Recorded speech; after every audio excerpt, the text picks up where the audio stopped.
All right. Donald Trump went on Dan Bongino's podcast. You may remember the podcaster he hired to be second in command at the FBI, who didn't like his job because it was too many hours, so he quit. So Donald Trump calls into Dan Bongino today because the Democrats are winning in all of these special election races, even in Trump-strong counties in Texas. So Trump calls in to Dan Bongino and says this. Play the clip. And they vote illegally. And amazing that the Republicans aren't tougher on it. The Republicans should say, we want to take over. We should take over the voting in at least 15 places. The Republicans ought to nationalize the voting. And we have states that are so. All right. So he's clearly obsessed with this because he knows what's coming, and our voting is localized. Josh Welch is filling in for Pumps today. She has the day off. Josh, what's your take on this? I don't think this is a surprise at all, actually. We saw the search warrant that was issued in Fulton County. We know in 2020 that he actually called the state officials in Georgia asking for more votes. So the fact that he's in office sees that he's unpopular. The public sentiment is clearly against him. He lost this recent election in Texas, or the Republicans did, that he had carried by 17 points. So that's what authoritarians do when there are areas of control that they can't, areas of power they can't control. What do? They try to seize control, whether lawful or unlawful. All right. And speaking of trying to seize control, we have Pam Bondi, the Attorney General at DOJ, and she is going to ramp up weaponization. She's calling for weekly meetings. Put up the headline. CNN is reporting Justice Department expected to ramp up efforts to deliver on Trump's weaponization priorities. And here's an excerpt from the article.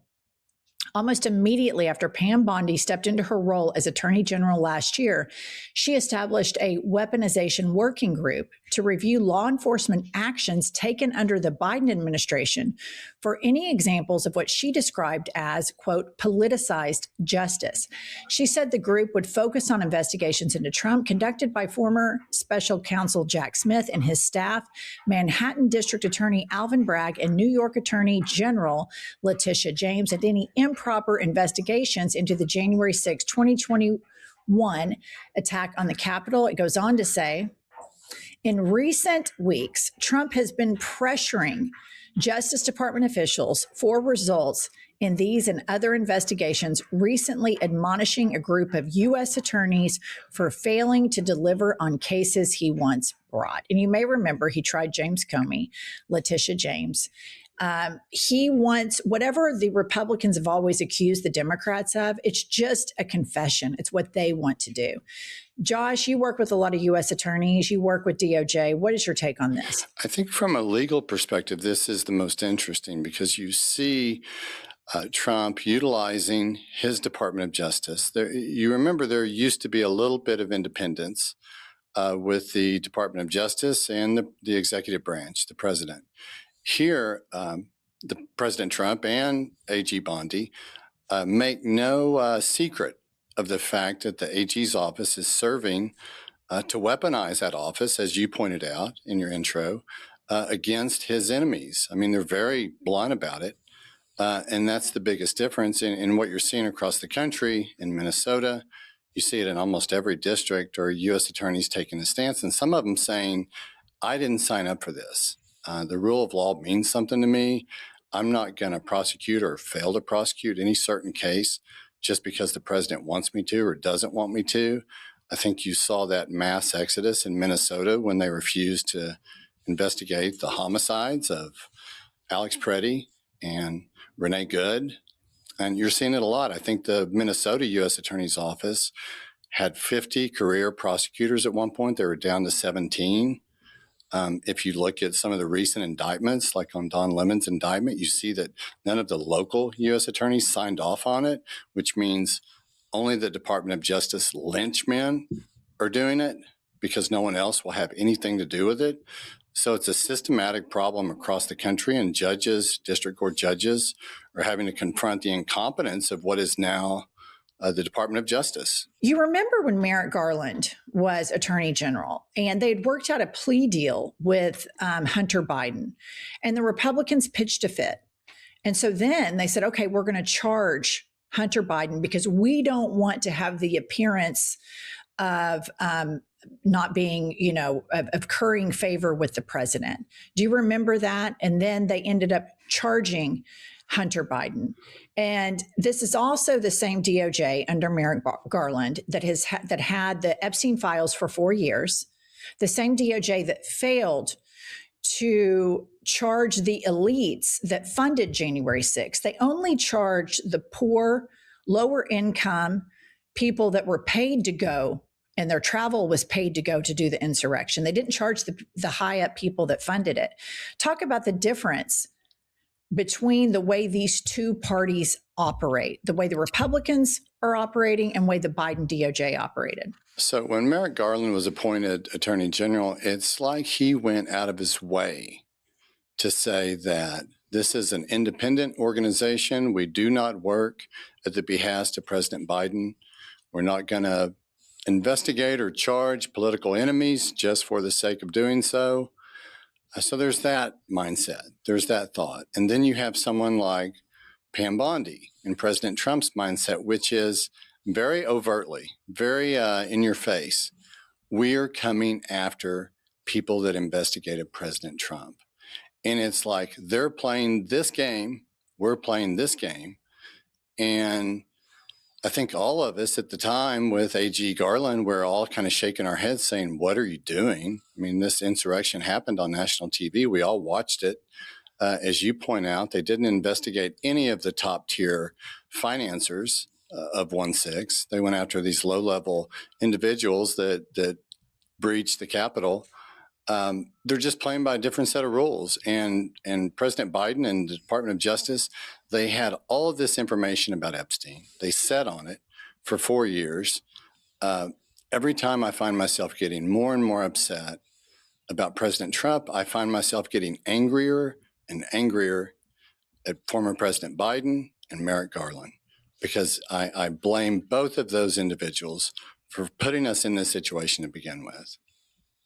I don't think there's any question about it. It makes you wonder, like, they had valid reasons, the protection of democracy, reconciling the guardrails that collapsed in order for Donald Trump to do the stuff that he did in Trump 1.0. He was impeached.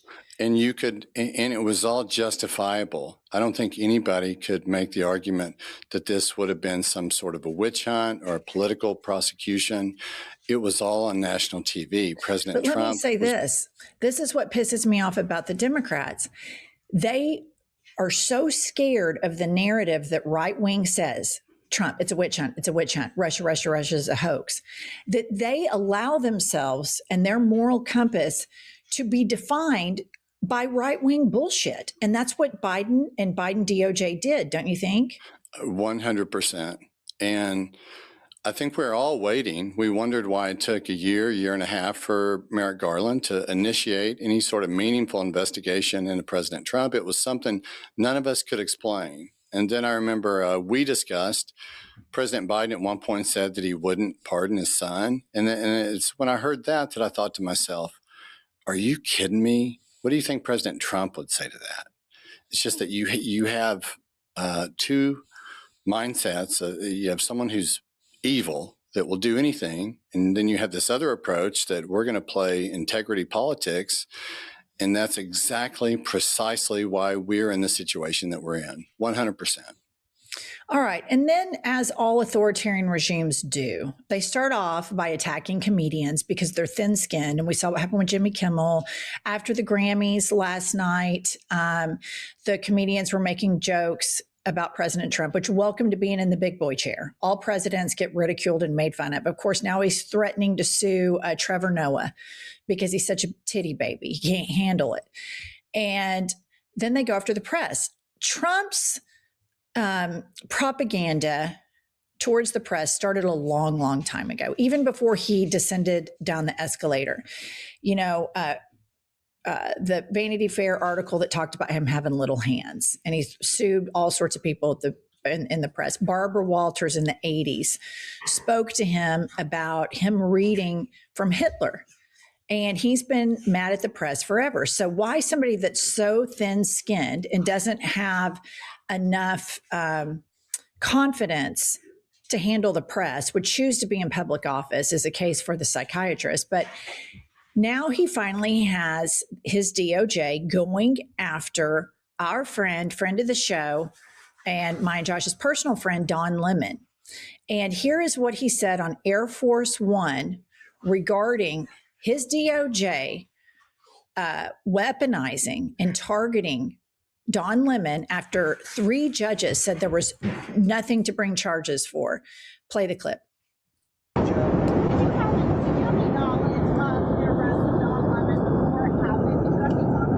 don't know anything about the Don Lemon thing, but he's a sleazebag. Everyone's known that. He's a washout. Probably, from his standpoint, the best thing that could happen to him, he's getting, he had no viewers. He was a failure. He was a failed host. And now he's in the news. I didn't know anything about him. Okay, 2 questions, Josh. Number 1, when the people in Pam Bondi's DOJ, after 2 rounds of judges said, no, there's nothing to see here, no charges.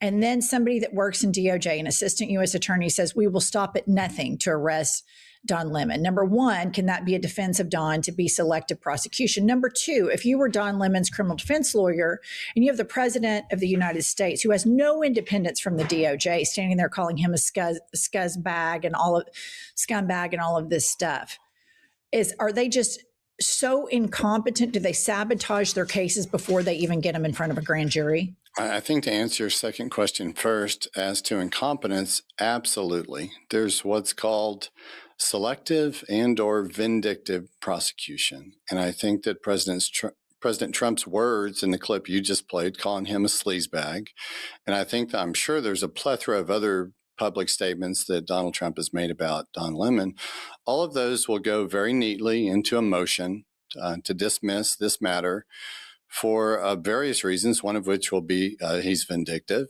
selective. But then there's a whole nother plethora of motions that I'm sure his lawyers are going to attack this case with. If you'll notice, the narrative by the Department of Justice in the indictment and in any sort of public comments they've made about this is that they try to paint Don as a participant in the protest, not a journalist covering, because they realize that there is a First Amendment right for journalists. So they try to switch or change the narrative to the fact that he's a protester. Well, obviously there's all sorts of problems with that, because Don himself says multiple times during the live stream, I'm covering this as a journalist. So I don't think that when Pam Bondi brings these charges, I don't think they think about having enough evidence to get a conviction.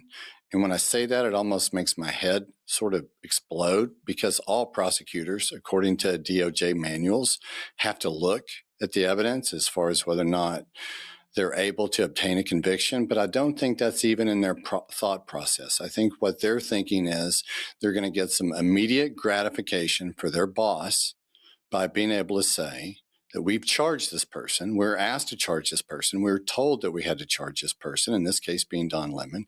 We did it, so we get to take a victory lap. And then I think that, as you see in James Comey and Letitia James and other cases, they crumble. They fall apart. I anticipate in Don's case, with the caliber of lawyers that he has assisting him, that that will play out the very same way. Unfortunately for him, he does have to go through this process. But it's clear to me that this case is a clear winner for the defendant. But it still doesn't sit right, the fact that you have a president that can weaponize his DOJ to pretty much do anything that they want at any time. Well, they're going to start meeting weekly to make sure they continue the weaponization of the DOJ. But in the indictment, it says one of their points is that Don Lemon peppered the pastor with questions. As a criminal defense attorney, Josh, if you're Don Lemon's attorney, who is a journalist, journalists are known for, quote, peppering their interviewee with questions.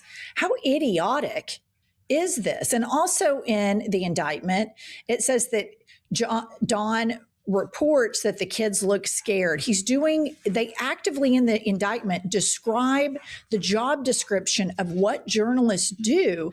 And I'm just puzzled as to how they think this helps their case, those points.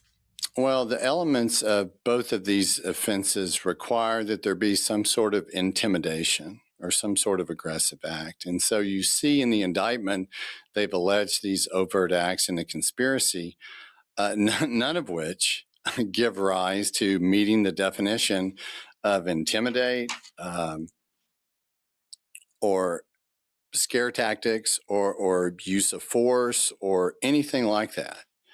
I think they say that when Don's interviewing the pastor, that the pastor gets too close to him and Don pats his hand away or something like that, as if that's some form of aggressive act. I mean, the indictment's complete with all sorts of exaggerations. And here's the thing. In the court of public opinion, Pam Bondi can say these things. She can put these things on Twitter. She can grandstand. She can do whatever she wants to. When you get into a courtroom, you have specific elements that the government has to prove beyond a reasonable doubt. They can't meet those elements in either count. He's charged in 2 separate counts, and their case is going to fall apart. Don didn't go in. He didn't intimidate. He didn't threaten. He didn't harass any of the members of that church, at least what's on the video. So again, a courtroom is different than the court of public opinion. In a courtroom, you have to put up or shut up, and you've seen the Department of Justice results in all of the acquittals from the various defendants that have gone to trial, that they're not able to prove these cases. And I'm not sure that they even care about that, which is a really sad thing for this Department of Justice. Yeah, I read, sorry if you guys hear snorting, viewer and listener in the background, it's my 2 little French bulldogs having afternoon playtime. But I read somewhere that authoritarians, what he's trying to do by arresting Don Lemon is send a jolt of fear to people like me and Pumps and Midas Touch and other people in independent media. Donald Trump has been able to shake down corporate media. He's been able to get hardcore right-wingers like Larry Ellison and Barry Weiss to completely turn CBS upside down. He's got Jeff Bezos in his pocket. Jeff Bezos spiked the story endorsing Kamala Harris in the Washington Post. But independent media is the fastest growing media, and everybody's abandoned the Washington Post, CNN, MSNBC. So you have this whole media ecosystem that's growing very quickly. And also in the Black community, it's very much felt personally because they notice immediately that the 4 journalists that were arrested, it's not just Don, all 4 Black journalists. And this white supremacist fascist cult, hang on, you guys stop it. This white supremacist, sorry, listener, this white supremacist fascist cult is going to go to the people that they've been actively dehumanizing year after year, decade after decade, century after century, Black people, to remind the base, look, these Black people shouldn't be journalists. We're going to show them. We're going to tell them they can't go into and report on news that's happening. That's right. And if you look at authoritarian regimes, they try to dismantle various aspects of society. And so just look at what he's done in Minnesota. He's arrested a member of the press. We have freedom of the press in the First Amendment. He's arrested protesters. We have freedom of assembly in the First Amendment of the Constitution. He's now gone after the ballot boxes. In Georgia, we have the right to vote, which is a fundamental part of our democracy. We have the right to due process. We see all of these non-citizens being detained without any form of probable cause. We have academic freedom in this country. We see all the universities under attack. We have the right to privacy against unreasonable search and seizure. We see that these encounters with these non-citizens, with different individuals, are not based on any kind of probable cause. So you see this systematic effort, intentional on the part of the government, to slowly dismantle or chip away at each of those different rights that form our democracy, that form our country. And it's a systematic, intentional effort, albeit led by incompetence at certain times, very mean, vindictive individuals that are hell-bent on carrying out this agenda for this president.